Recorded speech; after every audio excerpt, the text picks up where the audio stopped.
Très bien. J'espère que j'ai répondu à la question. Très bien. Ben donc, on va donner la parole au professeur Yves-Frédéric Liviat.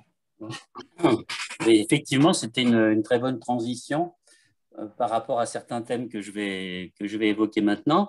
Donc, mon but est d'interroger historiquement une sous-discipline de l'enseignement du management que j'ai moi-même enseigné pendant pas mal d'années. Donc, après une première phase de ma carrière où j'ai surtout enseigné la gestion des ressources humaines, les dernières années, et encore aujourd'hui, j'enseigne plutôt le management international, le management interculturel, et puis j'ai enseigné à l'étranger, ce qui du coup m'a amené à me poser des questions sur l'adéquation entre les enseignements de ce qu'il est convenu d'appeler le management interculturel et la réalité internationale contemporaine. Et du coup, j'ai été amené à essayer de mener une analyse historique, une analyse généalogique sur d'où vient ce domaine et comment un domaine du management institutionnalisé, enseigné dans toutes les business schools, enseigné dans la plupart des universités, dans les IAE, etc., et en même temps soumis à de nombreuses critiques depuis les années 80, continue à, au fond, être enseigné d'une manière relativement standard. Et donc, j'utiliserai dans la suite de mon propos la notion de management interculturel mainstream, hein, pour dire bon, les manières principales, les plus courantes par lesquelles on publie et on enseigne aujourd'hui ce domaine. Donc, objectif, mener une certaine déconstruction de ce champ d'enseignement, c'est-à-dire, entre autres, le décomposer. Et je crois que l'approche historique et généalogique est extrêmement utile.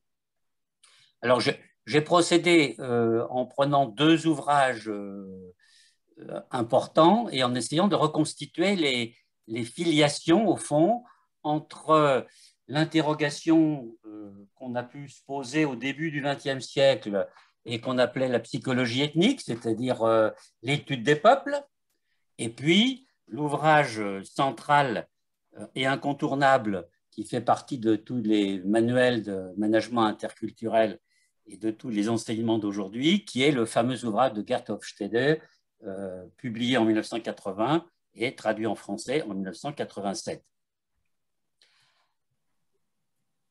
Cette analyse montre tout d'abord un premier héritage, au fond, ce que l'on raconte aujourd'hui en matière de management interculturel, c'est le fait que chaque peuple a une mentalité particulière et bien spécifique, et ceci de manière relativement stable. Et on en a là l'origine dans dans deux courants de littérature très importants. Un premier courant, donc, incarné par le livre de Charles Le Tourneau, La psychologie ethnique, qui s'inscrit dans un contexte de connaissance des peuples dans un contexte colonial. On cherche à étudier l'évolution des peuples à partir des mentalités de l'homme primitif et comment l'homme primitif peut éventuellement évoluer pour arriver à des stades d'intelligence plus élevés. Alors évidemment, quand on regarde cet ouvrage de psychologie ethnique, j'ai choisi ce livre-là, entre autres, parce qu'il est relativement, enfin je le considère comme relativement représentatif d'un courant de littérature, et j'avais la chance de l'avoir dans ma bibliothèque, je l'avais trouvé dans un vide-grenier. C'est tout à fait formidable. Il explique comment, effectivement, il y a un chapitre sur l'homme australien, l'homme asiatique, etc., les différents peuples, avec l'idée, bien entendu, qu'il s'agit d'approfondir les mentalités des indigènes dans un contexte qui est celui qui sera un peu plus tard, de la colonisation. J'ai cité la phrase de 1931, ce n'est pas Charles Le Tourneau qui l'a elle-même prononcée, mais ça indique bien l'objectif de cette littérature. Alors, c'est intéressant aussi de noter que Charles Le Tourneau, ce n'est pas n'importe qui, il a été directeur de l'Institut d'anthropologie de Paris, et puis, ce n'est pas quelqu'un qu'on pourrait, vu d'aujourd'hui, on m'a reproché quelquefois de faire de l'anachronisme, pas du tout. Je resitue Charles Le Tourneau dans le contexte de la littérature de l'époque. Il est représentatif de l'anthropologie de l'époque, dans un contexte évolutionniste, c'est-à-dire on est persuadé qu'il y a une évolution des peuples et que les peuples africains ou océaniens représentent un stade antérieur de l'évolution de l'humanité. Et Charles Le Tourneau lui-même serait considéré aujourd'hui comme presque un homme de gauche, puisque c'est un homme qui est franc-maçon, qui a été communard. Il a été tellement militant dans la commune qu'il a dû s'exiler pendant plusieurs années. Donc, ce n'est pas quelqu'un qu'on peut considérer, vu d'aujourd'hui, entre guillemets, comme quelqu'un de foncièrement raciste. Il est représentatif d'une littérature de l'époque, auquel succède, au fond, un autre volet intéressant qui est tout le courant assez spécifique dans la littérature française de psychologie des peuples, avec, là encore, l'idée qu'il s'agit d'étudier les mentalités particulières de chaque peuple. Il y a un fameux institut de psychologie des peuples qui est à la fois financé par des entreprises et par le CNRS, qui est déjà un cas relativement rare dans les années 50, et la grande figure, c'est le politiste André Siegfried. Personnellement, j'ai fait Sciences Po Paris dans ma jeunesse et le grand amphithéâtre de Sciences Po Paris s'appelait à l'époque, et je crois qu'il s'appelle toujours, André Siegfried. Donc c'est un personnage important, c'est le fondateur de la science politique française. Eh bien, André Siegfried et Abel Miroglio développent toute une série d'ouvrages et de recherches pour distinguer les mentalités spécifiques de chaque peuple, avec le constat que, évidemment, bien sûr, les peuples ne sont pas tous dotés des mêmes caractéristiques, des mêmes compétences, des mêmes aptitudes, le tout fondé sur des fondements scientifiques, en l'occurrence la biologie, l'anthropologie. Donc l'idée de repérer des mentalités spécifiques à chaque nation ou à chaque ethnie, ces mentalités étant stables, ces mentalités étant inégales, et le tout reposant sur une analyse scientifique, eh bien, c'est un des éléments, effectivement, qu'on va retrouver plus tard dans le management interculturel et principalement incarné par Hofstede. Deuxième héritage du management interculturel standard tel qu'il est encore enseigné aujourd'hui, c'est l'anthropologie culturelle nord-américaine. Vous avez ici la photo là, de Margaret Mead en train de dire bonjour à un bébé en Indonésie. Bon, alors là, c'est un point très important, c'est l'importance du concept de culture. Le concept central, c'est la culture. Chaque peuple a une culture particulière et une bonne manière d'étudier les cultures, c'est d'étudier les valeurs spécifiques de chaque peuple. Et effectivement, c'est ce que Hofstede et ses successeurs vont faire ensuite dans les enseignements de management interculturel tels qu'on les connaît largement aujourd'hui. On n'est pas dans un contexte de colonisation à proprement parler, puisqu'on est dans l'anthropologie nord-américaine, mais il est bien clair que cette anthropologie n'est pas neutre, elle sert à voir clair sur les différents peuples avec lesquels les États-Unis ont affaire. Edward Hall travaille pour le département d'État, les anthropologues, alors on a pu reprocher aux anthropologues français d'avoir évidemment travaillé pour le compte de la colonisation, là ce n'est pas le cas, mais ils travaillent pour le gouvernement américain dans le but de, au fond, aider l'armée américaine, aider l'administration américaine à, au fond, gérer au mieux des relations avec des peuples lointains et relativement inconnus. Donc on a là un deuxième héritage important du management interculturel d'aujourd'hui. On fait une comparaison internationale fondée sur des cultures et cette comparaison internationale doit être utile aux Occidentaux ayant affaire, au fond, à l'étranger avec des pays différents. Il est à noter que les anthropologues ou les ethnologues français sont peu cités ou pas cités. On pourrait penser qu'une des sources du management interculturel, tel qu'on l'enseigne, y compris en France, pourrait être fondé sur les travaux des anthropologues français. Dieu sait s'ils sont relativement importants à leur époque. Des gens comme Marcel Mauss ou Griaule ou même Lévi-Strauss ne sont jamais cités pratiquement dans les manuels, ni dans les manuels anglo-américains, ni même dans les manuels français. Bon, c'est là aussi un autre effet intéressant de cette analyse historique, c'est comment, au fond, on enseigne en français aujourd'hui sur la base dans des domaines pour lesquels il y a eu un apport antérieur, y compris d'experts francophones, mais qu'on a très largement oublié, du fait qu'effectivement est apparue une science normale, j'utilise exprès cette expression d'épistémologie, il y a à un moment donné un modèle type qui fait l'unanimité, qui a un succès extraordinaire, qui est largement reproduit dans les sciences de gestion, qui est le modèle produit à partir de 1980 par Gert Hofstede, donc ce chercheur néerlandais. Et donc là, on est face à un phénomène extraordinaire qui est le monopole, au fond, de l'analyse des relations interculturelles dans le champ des sciences de gestion par une œuvre sérieuse, solide, qui cherche à se fonder sur des travaux antérieurs, mais surtout qui apporte quelque chose qui assure essentiellement son succès, c'est la mesure. Hofstede innove en essayant de montrer qu'on peut mesurer, oui, c'est possible de mesurer les cultures. Évidemment, on est là en totale divergence, en totale distorsion par rapport à tout le travail des anthropologues ou des ethnologues, qu'ils soient francophones ou étrangers. On peut mesurer et effectivement, on a des statistiques qui permettent de montrer que tel pays est plus ceci ou plus cela. Je donne ici, on ne va pas rentrer dans les détails, surtout que ce sont des choses que vous connaissez sans doute très bien.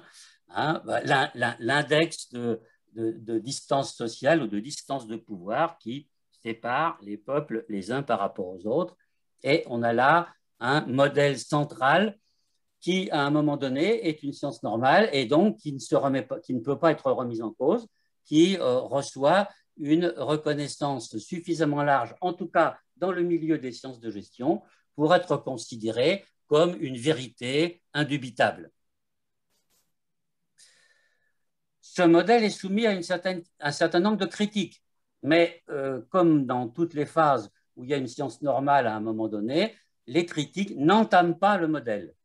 Le modèle résiste aux critiques qui peuvent leur être faites, celles auxquelles je faisais allusion tout à l'heure, à partir des années 80-90, sur le fait que, bien entendu, dans Hofstede, bon, je vais vite là, puisqu'on ne va pas rentrer dans le détail, dans le contenu des critiques qu'on peut faire à l'égard du modèle de Hofstede.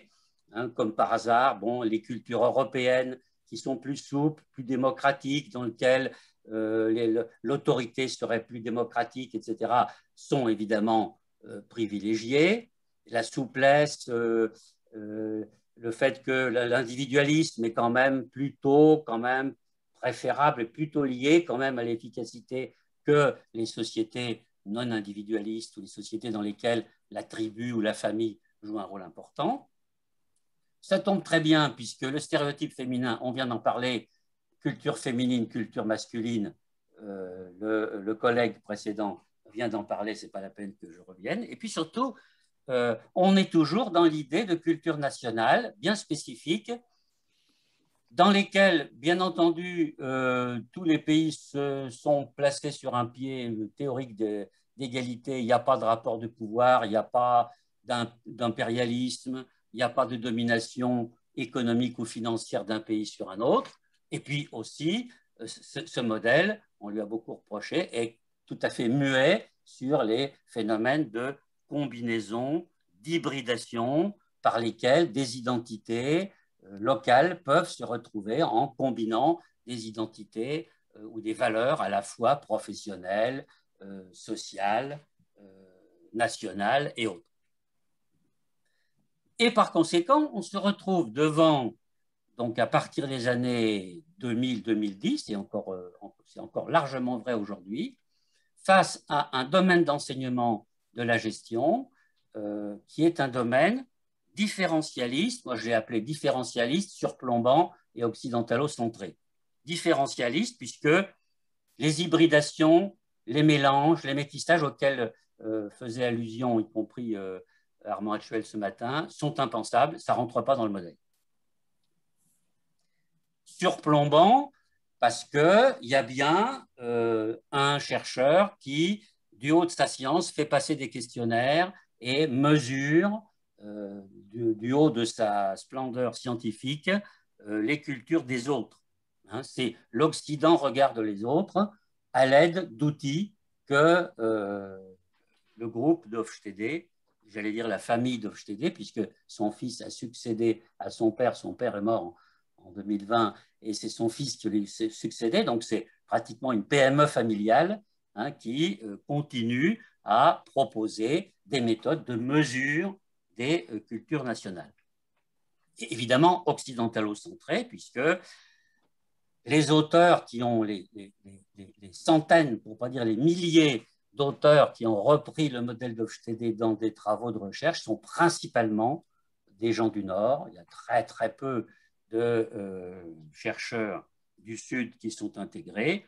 Et évidemment, on ne risque pas de trouver dans les analyses qui sont faites grâce au modèle de Hofstede, compte tenu de la force de ce moule historique que j'ai rapidement décrit, des références à des inégalités de genre, on l'a déjà dit, ou même vis-à-vis d'inégalités éventuellement raciales. Pour conclure, au fond, j'étais parti du constat qui me frappait, au fond, de comment, dans notre champ, qui se veut évolutif, qui se veut proche des réalités, on peut continuer à enseigner très largement un ensemble de connaissances figées et qui peut paraître, je ne suis pas le seul à le dire, largement inadapté aux réalités internationales actuelles. Il suffit d'ouvrir les ouvrages de management interculturel d'aujourd'hui, y compris les ouvrages français. Il y en a eu 3 au cours des 3 dernières années. Ils sont à peu près pareils, sauf un qui est l'ouvrage de Jean-François Chanlat, pour ne pas le citer, mais qui est pas vraiment qui est un ouvrage justement qui pose les questions sur les tendances et les critiques, c'est le sous-titre de cet ouvrage, mais ce n'est pas vraiment un manuel pour les étudiants, c'est un ouvrage effectivement de réflexion très intéressant pour les gens qui s'intéressent à ce domaine. Par contre, si vous regardez sur Internet aujourd'hui encore les supports de formation en formation continue, les cours les plus standards qui sont utilisés, eh bien, ils sont très largement fondés sur ce modèle imparable et par conséquent largement inadapté au contexte actuel. Et par conséquent, on peut bien imaginer là encore, et je rejoins dans un autre domaine ce que disait Armand Hatchwell ce matin, nécessité d'une refondation. Le management interculturel est un domaine très intéressant, très utile. On peut imaginer que oui, il ait sa place dans des enseignements de gestion, mais évidemment fondé sur d'autres méthodes et sur d'autres principes que ceux qui l'ont fondé jusqu'à présent. Donc là encore, nécessité d'une vision refondationniste en quelque sorte, grâce à un recul historique. On s'aperçoit aussi que finalement, ces origines, elles pèsent lourd finalement. Hein, ces origines de culture culturaliste nord-américaine d'une part et indirectement, puisque évidemment Hofstede n'avait pas lu le livre de Le Tourneau en 1901, hein, mais toute la littérature néo ou péricoloniale consistant à distinguer des mentalités des peuples sous le regard de l'occidental qui regarde les autres, hein, avec son œil pseudo-scientifique, est un héritage qui pèse tellement lourd que c'est sans doute ce qui peut expliquer la persistance de ce domaine et sa résistance aux critiques portées depuis déjà une vingtaine d'années. Bon, pour terminer sur une note quand même plus optimiste, un renouvellement est en cours partiellement. D'abord parce qu'il y a des approches critiques, y compris dans le domaine anglo-américain. Il y a des revues, il y a des auteurs qui disent clairement, oui, c'est vrai, notre domaine est cruellement défaillant sur un certain nombre de sujets, il faut le compenser. Donc ça rejoint un peu les aspects féminins ou féministes qui ont été précédemment évoqués. Il y a une école francophone qui est quand même un peu différente, qui est minoritaire, mais qui est un peu différente, incarnée par des chercheurs québécois ou français qui repose beaucoup plus sur des approches sociologiques ou ethnologiques et qui récuse cette analyse quantitative des valeurs spécifiques de chaque pays. Et puis, il y a un renouvellement très critique de part des intellectuels, des chercheurs en sciences sociales venant des pays du Sud, qui tirent à boulet rouge, évidemment, sur l'occidentalocentrisme de ces approches et qui, évidemment, sont porteurs d'une toute autre vision. Hein, donc là, sans aller trop loin dans ce domaine-là, mais effectivement, on peut espérer, c'est peut-être pas encore tout à fait vrai aujourd'hui, mais on peut espérer que ce courant de pensée, ces courants de pensée venant de chercheurs du Sud puissent contribuer à un renouvellement important et donc peut-être à une nouvelle manière d'enseigner ce domaine à la fois utile et passionnant, mais qui s'est figé à l'excès et dont on a effectivement beaucoup de mal à sortir aujourd'hui. Merci de votre attention. Merci, merci encore une fois à vous. Alors, des remarques, des questions donc, par rapport à ce classique. Marianne, tu veux parler? Tu as une question? Alors, c'était un applaudissement, mais j'en profite. Hein, on côtoie tous les deux Sylvie Chevrier, qui, je pense, fait partie des collègues cités à l'instant. En fait, en vous écoutant, moi, j'ai fait ma thèse avec Marc Poumadar, donc je n'ai pas travaillé sur le management interculturel, mais par contre, Marc Poumadar, il a transposé l'approche SIMLOG, qui est une approche américaine de mesure de la culture, alors plutôt professionnelle. Et du coup, il m'avait suggéré ce que j'ai fait, hein, de mobiliser cette approche pour mes travaux sur la culture de sécurité des opérateurs ferroviaires. Et donc là, je m'adresse autant à vous qu'à Cédric. J'avais découvert qu'il y avait une revue spécifique sur cette approche, alors forcément américaine.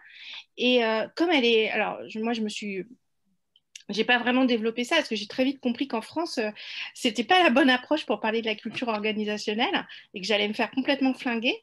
Mais en revanche, je trouvais quand même que c'était dommage que ça dialogue pas. Et pour la petite histoire, donc j'ai utilisé ce questionnaire qui est effectivement voilà, très...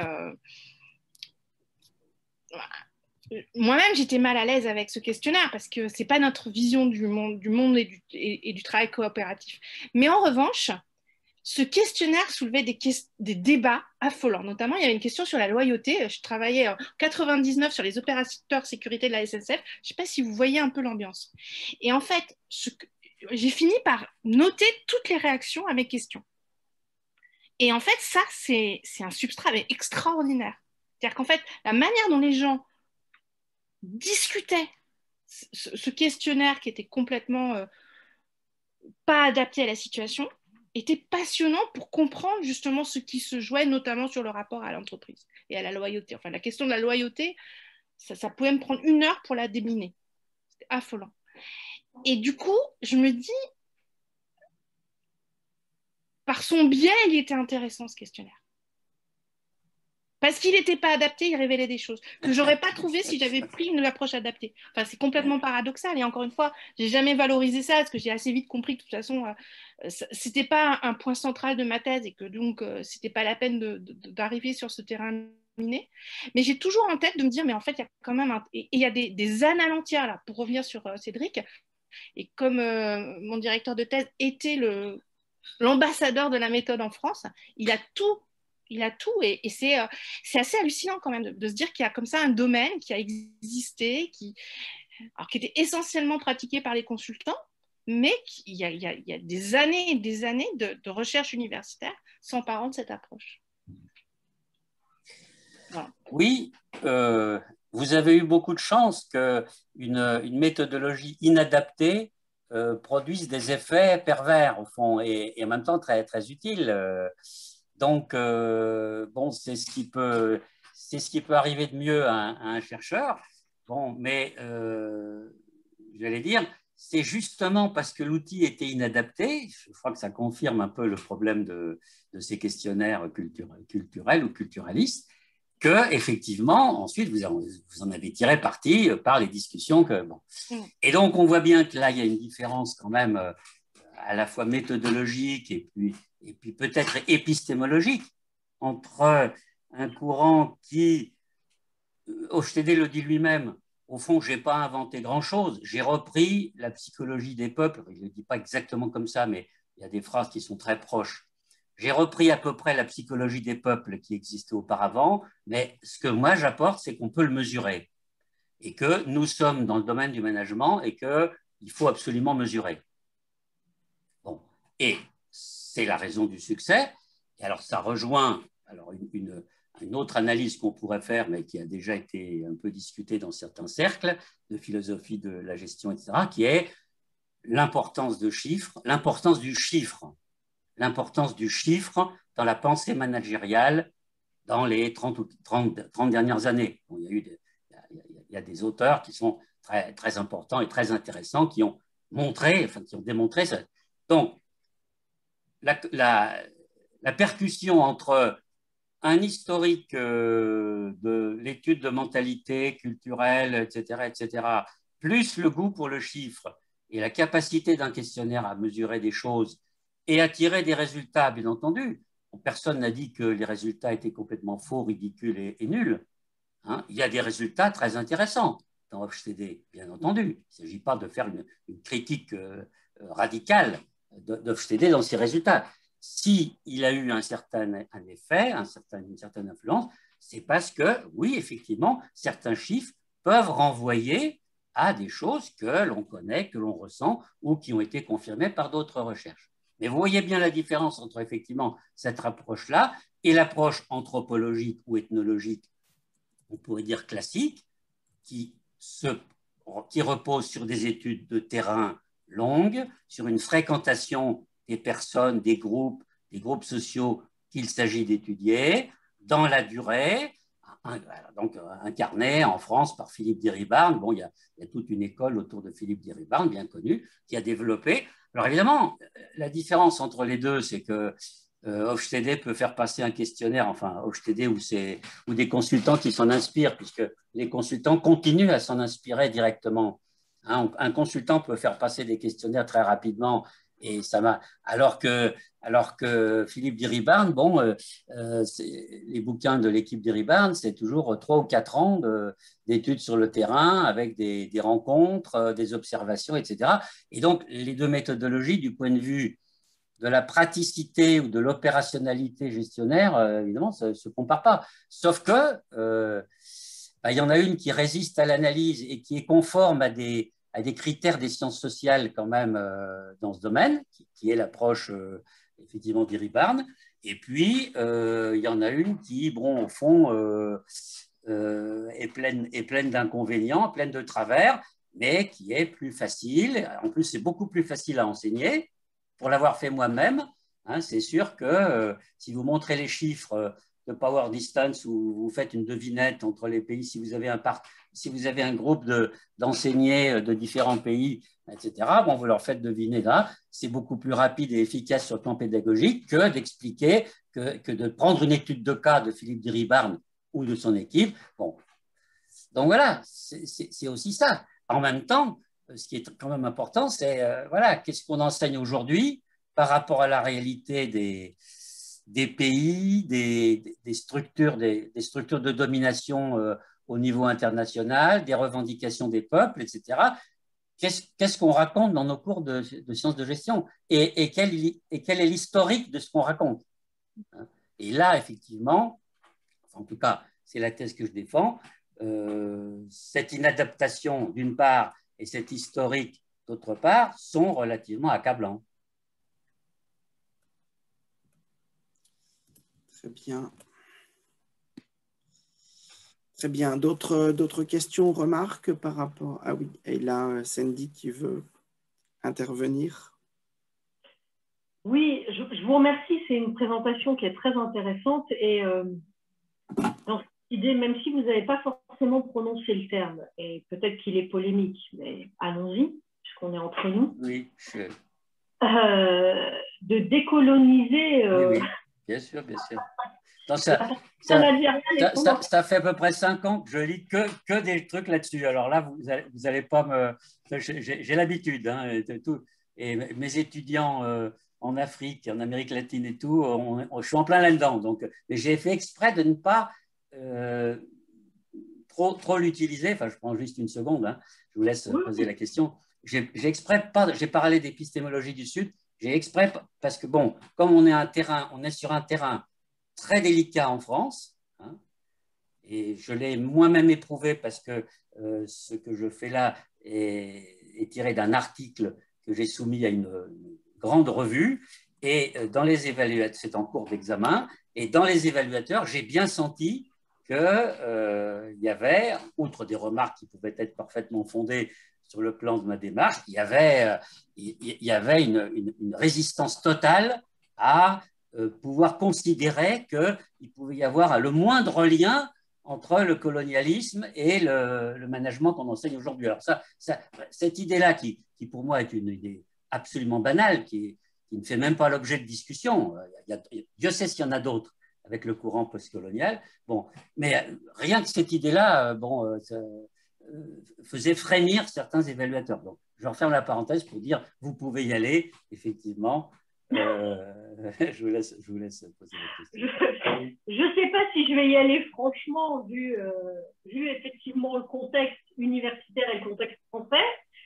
C'est effectivement beaucoup plus simple de dire on va désaméricaniser, entre guillemets, la pensée en management et revenons, que ce soit, bon, on a cité notre collègue Chanla tout à l'heure en disant il faut utiliser le français puisque le langage structure la pensée, blablabla. Enfin, absolument. Son discours là-dessus, donc à la fois l'idée de la langue et puis des démarches où on a vu tout à l'heure, ce matin, nos collègues référer, mais quand même beaucoup à ce qu'on va considérer comme étant notre culture occidentale commune, qui est la Grèce et la Rome antique. Or, sans même aller à parler des Suds, sauf à considérer la civilisation chinoise comme faisant partie des Suds, il y a des tentatives de travaux et de rencontres avec la pensée. Alors, ça a été à un moment, je ne sais pas si vous avez cité, je ne me souviens plus de son prénom, c'est Bloch, qui avait fait un bouquin il y a longtemps sur le management interculturel et qui, je crois, à un moment s'est retranché en Corée ou quelque part en Asie pour travailler le zen jusqu'au bout. Mais ces idées qui sont venues avec le toyotisme, etc., on a eu un moment, on a eu ce moment, alors avec le Japon et un peu la Corée, de penser un petit peu autrement, vous savez, les processus. Oui, là, ça revient avec cette pensée orientale, avec François. Oui, bien sûr. Donc, est-ce que dans le processus de décolonisation, sans l'étiqueter comme ça, on peut ouvrir? Est-ce que vous pensez qu'il y a des choses à aller chercher de ce côté-là? Et deuxièmement, pour des raisons tout à fait personnelles, je me suis retrouvée à récupérer des éléments de bibliothèque en Égypte et je me suis aperçue que les ouvrages de Pearson, vous avez différentes éditions et vous avez la Global Edition. Oui, bien sûr. Et qu'il y avait une édition Middle East.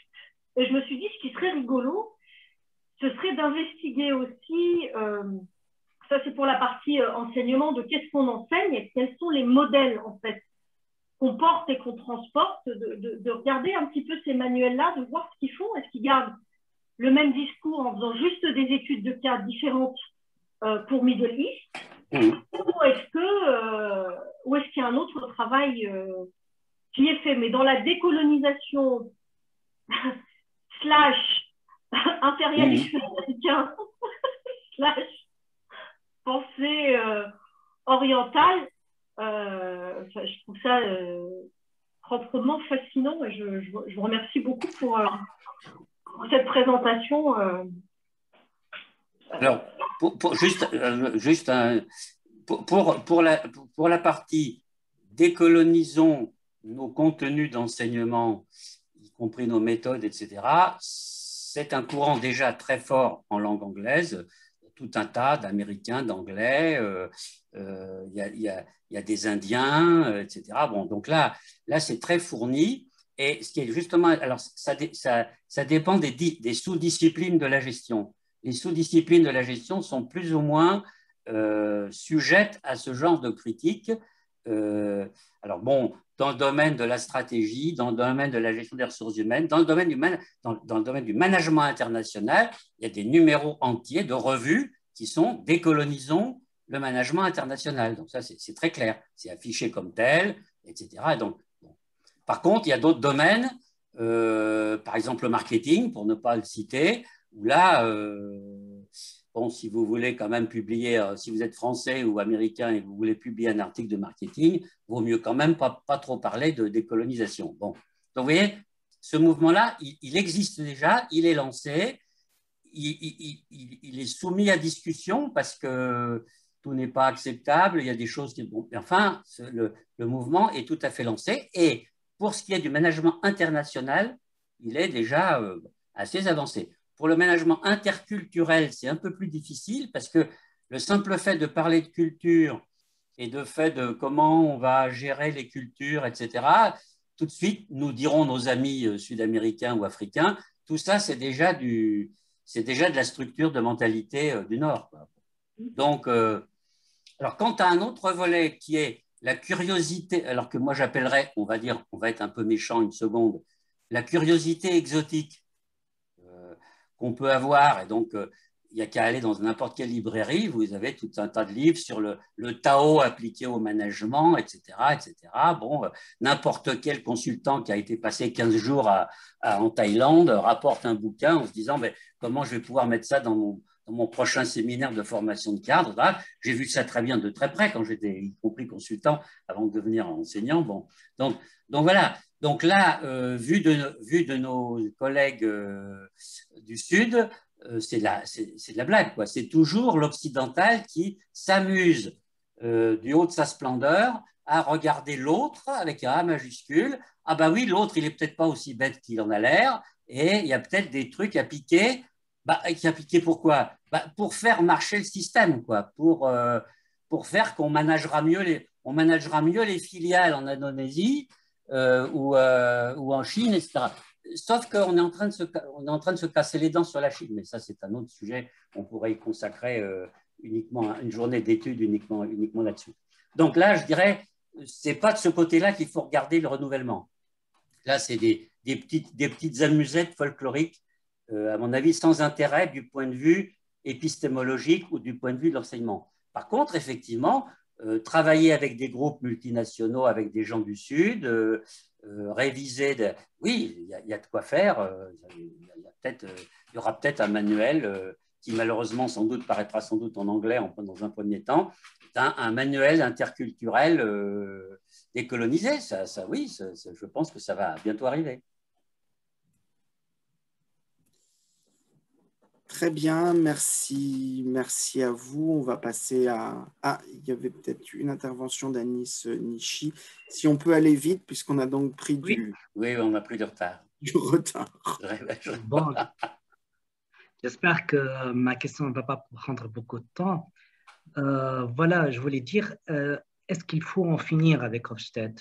La réponse, oui, surtout pour décolonialiser le management international, comme le souligne Denis dans ce contexte Decolonizing and Representing Cultural Consequences dans le livre dirigé par Prasad, Post-Colonial Theory. Toutefois, une carte n'est pas le territoire. Un modèle n'est pas la réalité.